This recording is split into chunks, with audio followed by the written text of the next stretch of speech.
What's going on, everyone? Today we are taking a look at the Reolink 2K Wi-Fi Video Doorbell. Taking a look at the specs, this has HD video with 5 megapixel 2K resolution, 2.4 or 5 gigahertz Wi-Fi, person detection, and works with a mobile app or Reolink NVRs. Inside the box, you get the doorbell itself, a Reolink chime box, a mounting plate, a wedge in case you want to angle it for a better view, a power adapter, a few different installation cables, and a 1-meter Ethernet cable. As far as installation goes, from start to finish, this probably took me about 30 minutes. First, you'll want to remove your old doorbell and find the best position to install this one. Once you have that figured out, tape down the included template and drill holes at the marked positions. Before you mount up the doorbell, you'll want to connect the power, which is done by connecting 2 wires to the back of the doorbell.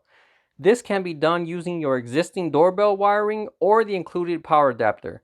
Fortunately, my pre-existing doorbell transformer did have enough power, so I was able to power this directly from the wires I already had. Coming to the app, all you have to do is scan a QR code on back of the doorbell and it'll set up and add the doorbell to your app. As you can see here, I already have a camera from Reolink, which is the Argus 3 Pro. So now I can see both cameras conveniently from the same page on the app. So when I first installed this doorbell, I had the issue of it going off for any little reason, such as someone walking by or even someone across the street going into their house. Fortunately, this is a very easy fix. All you have to do is go into the app settings, go to detection zone, and as you can see right here, I scribbled out all the areas I don't want to trigger the alarm. So over here we have the neighbor's property, the street, some of the neighbors' sidewalks over there, and then we have the front sidewalk. In my case, I only wanted it to go off when someone enters my driveway or front path. So now that I have this set up, it no longer gives me a million alarms and only works as intended to only alert me when someone enters my property. Notifications happen very fast as well. When the doorbell is pressed, the notification pops up on my phone about 2 seconds later. Then, of course, the wall chime rings instantly.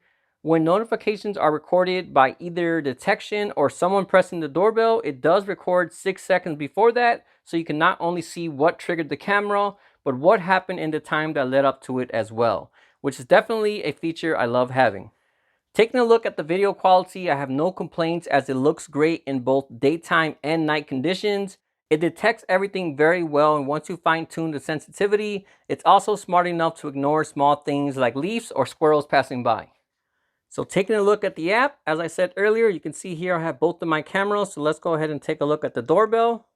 So coming to the center here, you have your main view of everything. Right now it's dark, so you can see that's what the nighttime view looks like. Again, very clear. You see everything very well. Coming over here, you have the pause and play. If I turn this on, you can hear what's happening outside as well. I have a little wind chime hanging there, so you hear that ticking around. Sound is very good. Over here, you could take a screenshot of what's currently happening. Over here, if you see something happening, you can also record it. And then coming over here, my wife had it set on fluent, which is going to give you the fastest motion, but not the best quality. Then balance gives you a good balance like it says.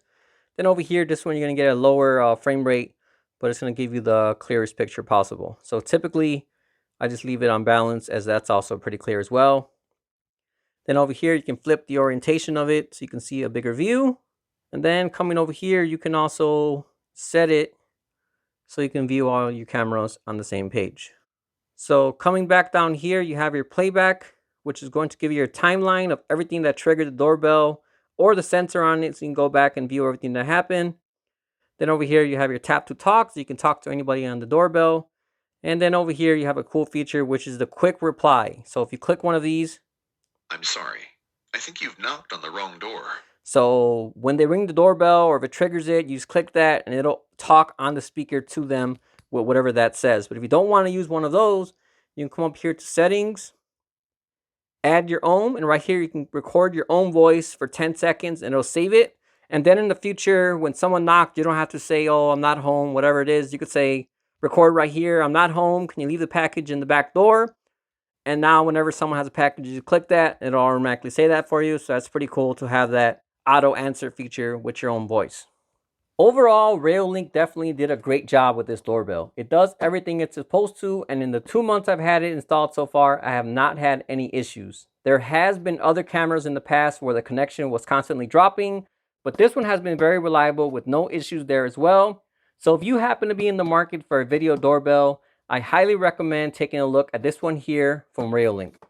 Alright, well that about wraps up this video. As usual, if you have any questions at all, feel free to drop me a comment. Otherwise, thanks for watching, and I'll see you all next time.